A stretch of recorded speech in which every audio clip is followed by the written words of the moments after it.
Hello friends, welcome to 88th episode of Mahabharat. और आपने last episode में देखा कि श्री कृष्ण कौरव सभा में एक आखिरी प्रयत्न करने के लिए गए ताकि संधि हो सके और इस विनाशकारी युद्ध से बचा जा सके। और दुर्योधन ने उनको बंदी बनाने की कोशिश की और क्रोधित कृष्ण ने अपना विश्व रूप दिखाया, अपना दिव्य रूप दिखाया। और अभी भी हम देखते हैं प्रेजेंट टाइम्स में, आजकल तो वॉर चली रही है, कैसे डिप्लोमैट्स जाते हैं और कोशिश करते हैं कि कंट्रीज़ में संधि हो जाए और कोशिश ये होती है कि वॉर ना हो। उस टाइम भी कृष्ण ने दूत बन के कोशिश करी। जैसे कई कंट्रीज़ वॉलंटियर करती हैं, तो कृष्ण ने भी यदुवंशियों की तरफ से वॉलंटियर किया। तो जब भगवान कृष्ण ने अपना दिव्य विराट रूप दिखाकर क्रोधित होकर कौरव सभा से निकल गए, तब भीष्म और द्रोण उन्होंने कहा कि अब कुंती शायद उनको समझा सके। तो भीष्म और द्रोण ने दुर्योधन को कुंती का पांडव पुत्रों के लिए संदेश सुनाया। उन्हें पता चला कि कुंती ने संधि जैसी कोई बात नहीं करी, बल्कि कुंती ने तो कृष्ण जी से कहा है कि युद्ध ही एक विकल्प है और मेरे पुत्रों से कहो कि अपना युद्ध से, क्षत्रिय धर्म से, बाहुबल से अपना राज्य लें और धर्म की स्थापना करें। उसने एक क्षत्राणी माँ होने का दायित्व समझा और अपने पुत्रों को इस धर्म युद्ध के लिए प्रेरित किया।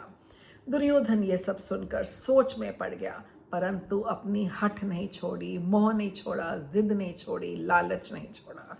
इधर श्री कृष्ण भी पूरी चेष्टा कर रहे थे कि पांडवों के साथ और वीरों को जोड़ सकें। इसी प्रयोजन से वह कर्ण से मिलने गए और उसे तीक्ष्ण, मृदु और धर्म युक्त वाक्यों में उसके जन्म की गुप्त कथा सुनाई। कृष्ण जी बहुत चालाक थे। वो चाहते थे कि कर्ण किसी तरह पांडवों की तरफ आ जाए, ताकि एक तो अर्जुन उसके हाथों में ना आए और दूसरा पांडव युद्ध जीत जाएं। उन्होंने उसे कुंती के गर्भ से उसकी कन्यावस्था में जन्म की बात बताई और कहा कि तुम उसके और सूर्य के पुत्र हो, इसीलिए तुम धर्मानुसार पांडवों के सबसे बड़े भाई हो, अतः शास्त्र दृष्टि से तुम ही राज्य के अधिकारी हो। उन्होंने कर्ण को दोहरा प्रलोभन दिया, लालच दिया और कहा, एक और तो राज्य का और दूसरा परिवार का। कृष्ण बहुत चतुर थे। उन्होंने कहा कि एक तो तुम सबसे बड़े भाई हो तो राज्य तो तुम्हें मिलेगा, युधिष्ठिर को नहीं, और दूसरा वो तुम्हारे भाई हैं। तो वो हर तरह से चाहते थे कि कर्ण उनकी तरफ आ जाए। वो बोले कि पांचों पांडव और अभिमन्यु तो तुम्हारा चरण स्पर्श करेंगे, तुम मेरे साथ चलो और पांडवों के पक्ष से युद्ध करो। धौम्य मुनि आज ही तुम्हारा राज्य अभिषेक करके तुम्हें ही अगला राजा घोषित करेंगे। तब कर्ण ने कहा कि इन सब बातों का मुझे ज्ञान है, सूर्य ने मुझे पहले ही बता दिया था कि मैं उनका पुत्र हूँ और धर्मानुसार मैं पांडु का ही पुत्र हूँ।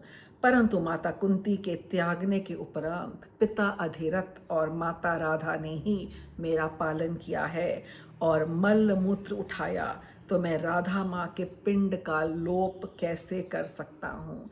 यहाँ कर्ण ने अपना कैरेक्टर दिखाया कि मैं गरीब माँ बाप को नहीं छोड़ सकता क्योंकि आप प्रलोभन दे रहे हो, और दुर्योधन की मित्रता भी नहीं छोड़ सकता। अधिरथ ने मुझे सर्वदा पुत्र ही माना है और मेरे सारे संस्कार करा के वसुषेण नाम मेरा रखा है, और युवा होने पर सूत जाति की कई स्त्रियों से विवाह करवाया। अब उनसे मेरे बेटे पोते आदि भी पैदा हो चुके हैं। उन स्त्रियों में मेरा हृदय प्रेमवश फंस चुका है। मैं किसी लोभ या भय से ये संबंध नहीं तोड़ सकता। उसने कहा, मैं दुर्योधन का मित्र भी हूँ और मेरे इतनी पत्नियाँ हैं, पुत्र हैं, पोते हैं, मैं ये संबंध नहीं तोड़ूंगा। वो बोला कि दुर्योधन ने भी मेरे भरोसे ही शस्त्र उठाने का साहस किया है। इसी संग्राम में मुझे अर्जुन के साथ द्विरथ युद्ध के लिए नियत किया गया है। तो ये तो नियति के अनुसार ही है, और यदि मैंने अर्जुन के साथ ये युद्ध नहीं किया तो दोनों की ही अपकीर्ति होगी।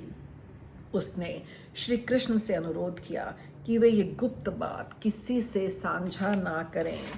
वो बोला कि यदि धर्मात्मा युधिष्ठिर को ये पता चल गया कि वो कुंती का प्रथम पुत्र है, तो युधिष्ठिर राज्य ग्रहण नहीं करेगा, वो कर्ण को ही राजा बनाएगा। और उसने कहा यदि मुझे ये विशाल साम्राज्य मिल भी गया तो मैं उसे दुर्योधन को ही सौंप दूंगा। इसीलिए मेरी इच्छा है कि धर्मात्मा युधिष्ठिर ही हमेशा शासन करें। वो बोला कि मैंने दुर्योधन की प्रसन्नता के लिए पांडवों के विषय में जो कटु वचन कहे हैं, अपने उस कुकर्म के लिए मुझे बड़ा पश्चाताप है। तो पहली बार उसने इनडायरेक्टली द्रौपदी के इंसल्ट की उस राज्यसभा में, और पांडवों के लिए जो कटु शब्द थे उनके लिए एक तरह से क्षमा मांगी। वो बोला हम वीरों की मृत्यु के उपरांत ही दुर्योधन का रण यज्ञ समाप्त होगा। कुरुक्षेत्र तीनों लोकों में पवित्र है, यही सारा वैभवशाली क्षत्रिय समाज शस्त्राग्नि में स्वाहा हो जाएगा और आपकी कृपा से उन्हें स्वर्ग भी प्राप्त होगा। तब श्री कृष्ण हंसे और बोले कि इसमें तनिक भी संदेह नहीं है कि जय पांडवों की ही होगी। और तब वो कर्ण से बोले कि भीष्म द्रोण इत्यादि से कहना कि यह महीना अच्छा है, विशेष गर्मी या ठंड भी नहीं है, सुखमय समय है।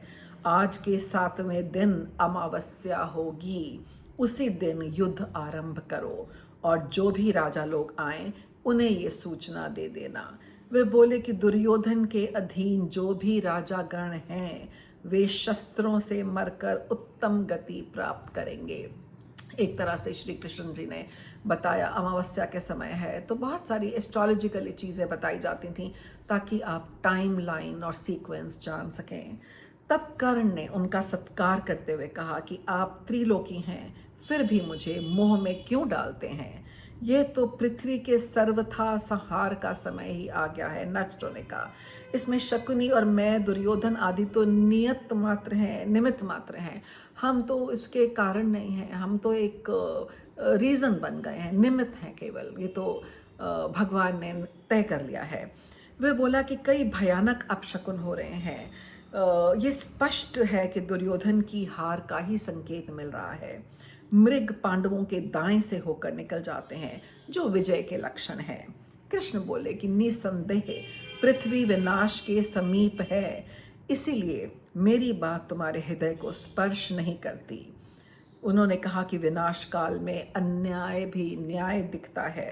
तब कर्ण बोला कि यदि इस महायुद्ध से बच गए तो आपके फिर से दर्शन होंगे, नहीं तो स्वर्ग में ही आपसे समागम होगा। कर्ण को पहले ही पता था कि इस युद्ध में मरने के ऑलमोस्ट पूरे चांसेस हैं, तो उसने कहा कि अब स्वर्ग में ही मिलेंगे। ऐसा कहकर कर्ण ने श्री कृष्ण को गाढ़ आलिंगन में लिया और दोनों अपनी अपनी चुनी राह चले गए। तो क्षत्रिय धर्म तो बहुत कठिन था। तो नेक्स्ट एपिसोड 89 बहुत आवश्यक है, क्योंकि यहाँ पे कुंती अपनी तरफ से कर्ण के पास जाती है, उसके जन्म की कथा बताती है, माता होने का वास्ता देती है और उसे वापस भाइयों के पास आने के लिए कहती है। तो कर्ण का जवाब तो आपको पता ही है। तो looking forward to the last ditch efforts by everybody to get people over to their side and win this battle. So please leave your comments behind and see you all in the next episode.